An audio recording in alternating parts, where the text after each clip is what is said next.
मार्ग काय ढूंढते हैं? मैं पवन पुत्र हूँ, श्री हनुमान का अनुज हूँ। मैं अपने स्वयं के बल से मार्ग बनाऊंगा, नष्ट कर दूंगा इन सारे पर्वतों को।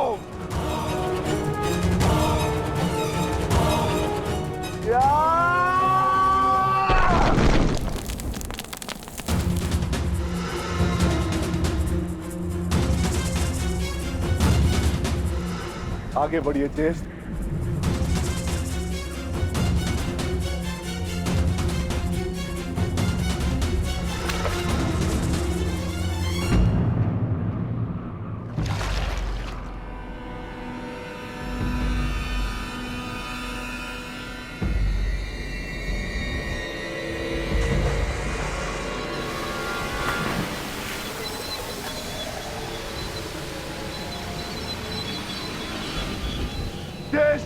मुझे बचाइए।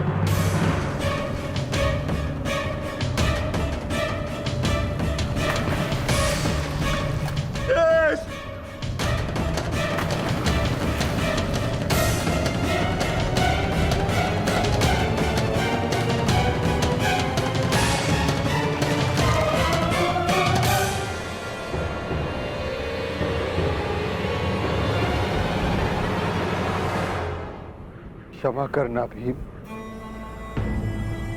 तुम महाबली पवन पुत्र भीम हो, अपनी सहायता करने में सक्षम हो, परंतु ये भोला कुकुर अपनी सहायता नहीं कर सकता, इसीलिए मैंने इसे बचाया। मैं समझ गया ज्येष्ठ, मेरा अंत आ गया है, परंतु इससे पूर्व मैं अपने अंत का कारण जानना चाहता हूं। ज्येष्ठ बताइए। क्रोध, तुम्हारा क्रोध भयंकर था विक्रोधन। तुमने क्रोध में उनके भी प्राण लिए जिन्होंने कोई दोष नहीं किया था, और आज तुम्हारे अंत का कारण क्रोध ही है। तुम्हें शांति मिले अनुज। धर्मं च लोभं च मोहं चोषमस्थितः युध्याधमानहङ्कारा यतो धर्मस्ततो जयः।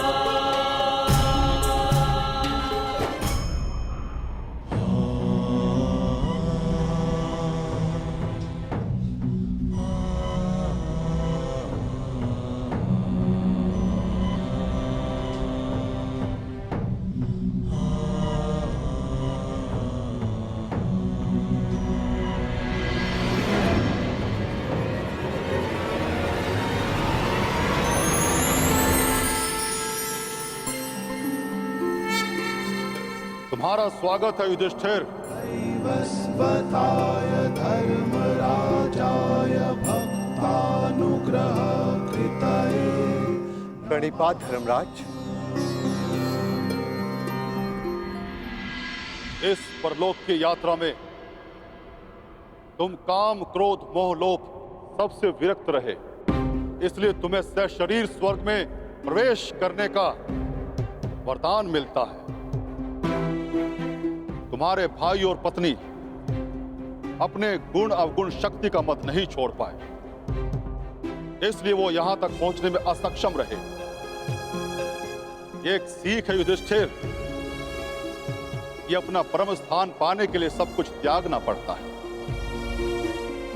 आओ भीतर चले आओ।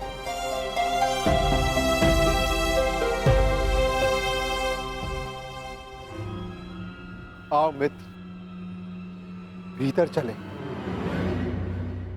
तुम इस कुकुर को अंदर नहीं ले जा सकते युधिष्ठिर।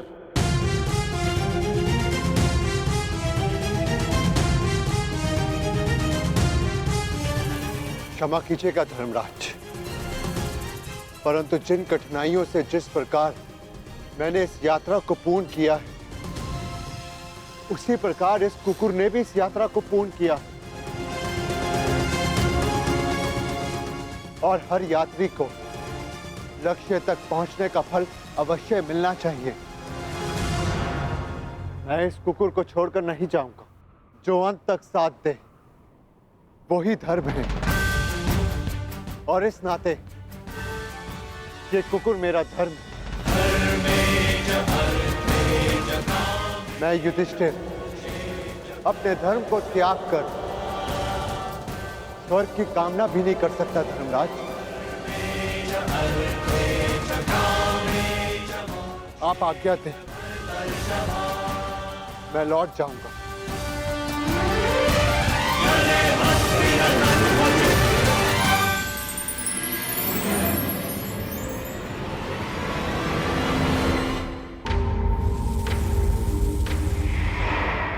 साधुवाद युधिष्ठिर, तुम अपनी परीक्षा में पूर्णतः सफल रहे। जो धर्म का साथ नहीं छोड़ता, धर्म उसे अवश्य परम धाम ले जाता है। चलो मेरे साथ स्वर्ग चले। जैसी आपकी आज्ञा धर्मराज।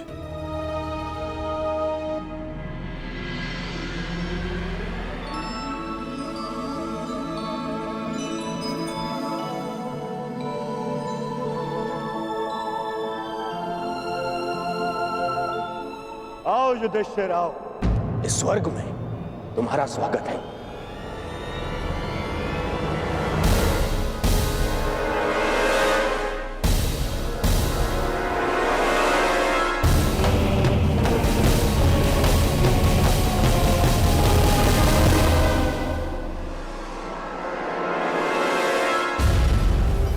अंततः हम मिल ही गए।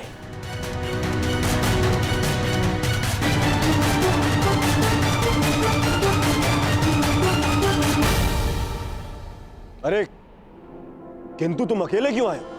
तुम्हारे बाकी पांडव और पांचाली उन्हें कहां छोड़ाए? उन्हें साथ नहीं लाए? अरे कहीं यह भय तो नहीं था कि मैं दोबारा तुम्हारे भाइयों को दास बना दूंगा और द्रौपदी को दासी? हाँ,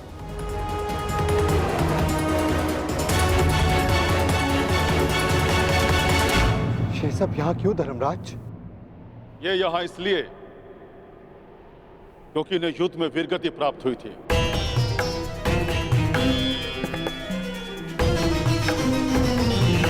और ये पहले से निश्चित था कि जो कुरुक्षेत्र में वीरगति प्राप्त करेगा उसे स्वर्ग में स्थान मिलेगा। परंतु मेरे भाई और पांचाली कहाँ हैं धर्मराज? मुझे उन्हें देखना है। आओ मेरे साथ।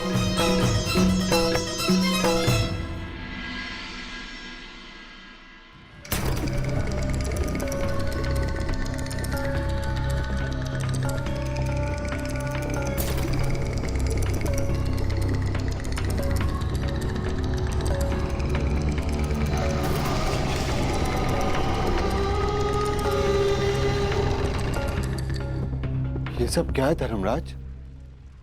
कैसा स्थान है ये? ये नर्क है युधिष्ठिर। नर्क? नर्क।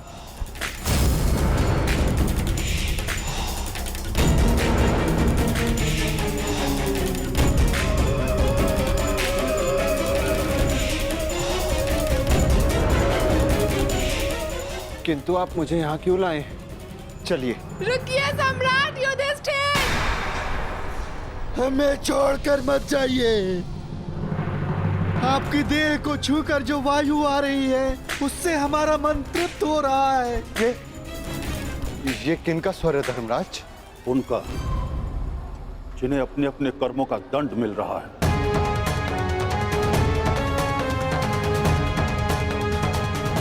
मैं उनसे मिलना चाहता हूँ। चलिए मेरे साथ।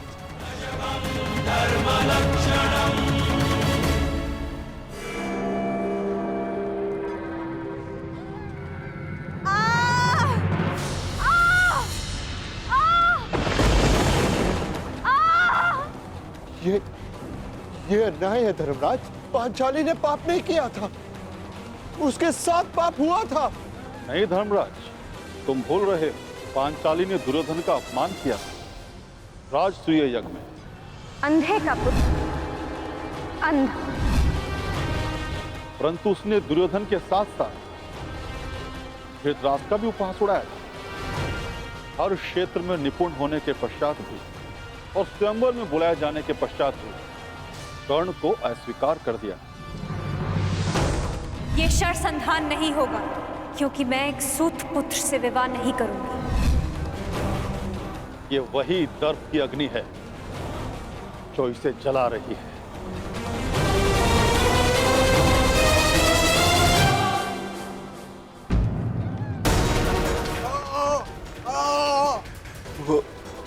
वो ये कौन है?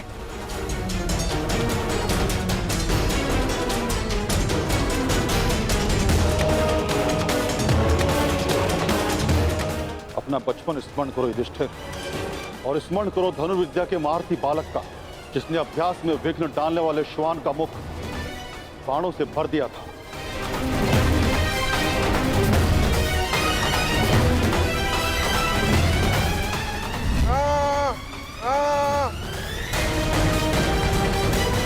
एकलव्य?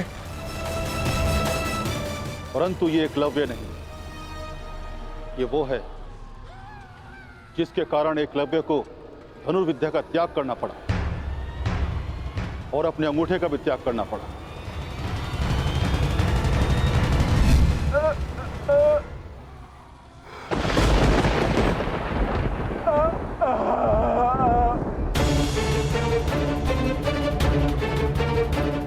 अर्जुन? अर्जुन की इसी लालसा के कारण एकलव्य को बहुत कुछ खोना पड़ा। वही पाप अर्जुन को इस परिस्थिति में ले आया है। तो फिर भीम का है धर्मराज? भीम उधर है।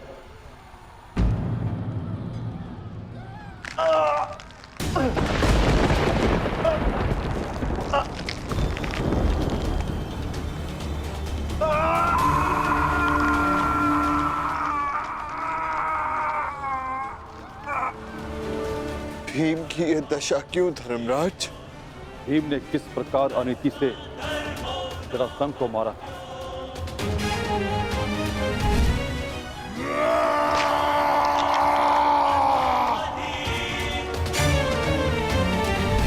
और किस प्रकार दुर्योधन की जंगा तोड़ी थी।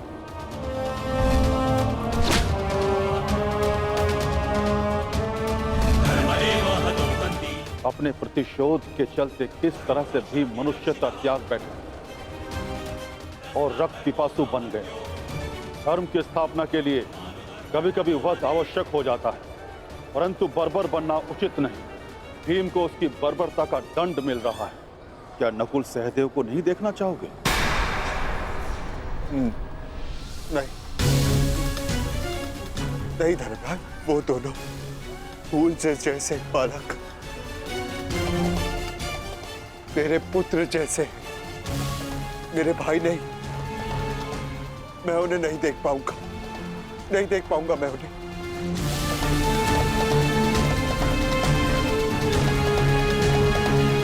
तो स्वर्ग चलें युधिष्ठिर?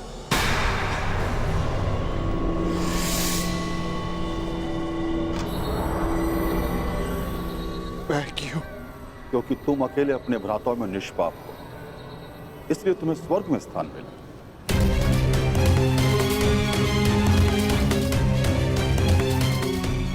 नहीं नहीं धर्मराज, मैं अपने भाइयों को छोड़कर नहीं जाऊंगा। यदि उन्होंने कोई अनीति की है तो उसका कारण मैं, एक ज्येष्ठ होने के नाते मेरा कर्तव्य था कि मैं अपने भाइयों को, अपने परिवार को उचित मार्ग दिखाऊं। मैं अपने परिवार को छोड़कर नहीं जाऊंगा यहां से। जहां मेरा परिवार रहेगा वही मेरे लिए स्वर्ग है। मैं यहीं रहूंगा धर्मराज, यहीं।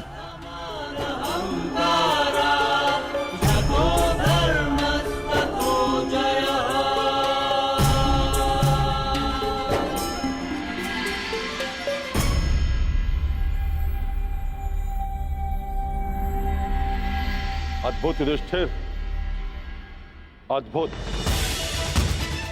तुम्हारे कर्मों में केवल एक पाप था धर्मराज युधिष्ठिर। तुमने अपने गुरु द्रोणाचार्य से अश्वत्थामा के लिए आधा सच कहा, और वो आधा सच पूरे झूठ से बढ़कर था। इसलिए तुम्हें ये यातना दी गई। तुम्हारे सभी भ्राता और समस्त परिवार वहां है, स्वर्ग में, तुम्हारे स्वागत के लिए।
आइए ज्येष्ठ।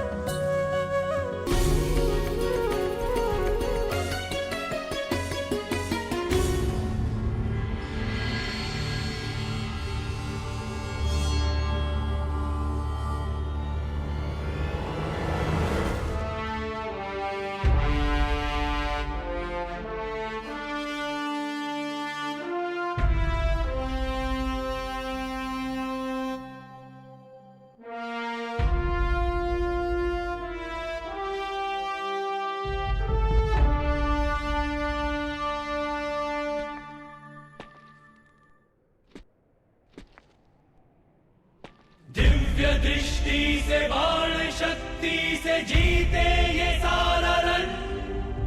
मित्र वेग है, सूर्य तेज है, कवच चढ़ा इसके तन।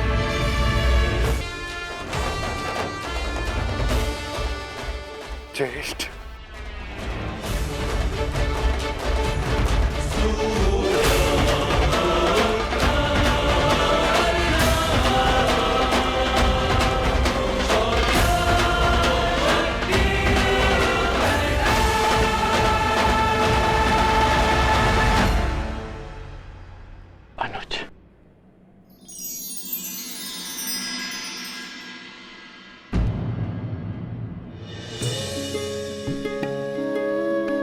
माधव,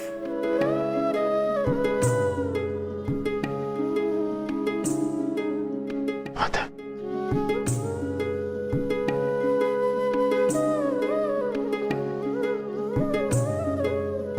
हाँ धर्मराज, और देखो आज सारे 106 भाई एक साथ स्वर्ग में हैं, और यदि धरती पर ये सारे 106 भाई एक साथ होते तो धरती को स्वर्ग बना देते। युद्ध सदैव अंतिम प्रयास होता है। प्रथम प्रयास सदैव प्रेम होता है। प्रेम से संब्रह्म जन्म लेता है, और संब्रह्म से आदर, आदर से करुणा, और जब मनुष्य में करुणा होती है तो वो एक दूसरे की आवश्यकताएं समझता है, उसकी पीड़ा समझता है, उसके निर्णयों का सम्मान करता है। नारायणं नमस्कृत्य और जहां एक दूसरे के लिए सम्मान हो, वहां युद्ध के लिए कोई स्थान नहीं होता।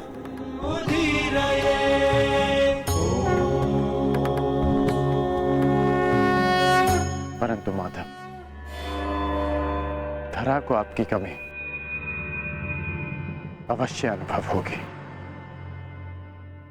मैं दूर कहां हूं, मैं तो कण कण में हूं, तृण तृण में हूं। मैं हर मनुष्य के भीतर हूं। जहां मेरी सोच है मैं वहां हूं। यदा यदा हि धर्मस्य ग्लानिर्भवति भारत तदात्मानं सृजाम्यहम्। जब जब आवश्यकता होगी मैं तब तब आऊंगा और आशा करूंगा कि इस बार मैं युद्ध में नहीं, परिवर्तन की यात्रा का सारथी बनूं, उसका सारथी बनूं जिसके मन में विजय नहीं, परिवर्तन का भाव हो।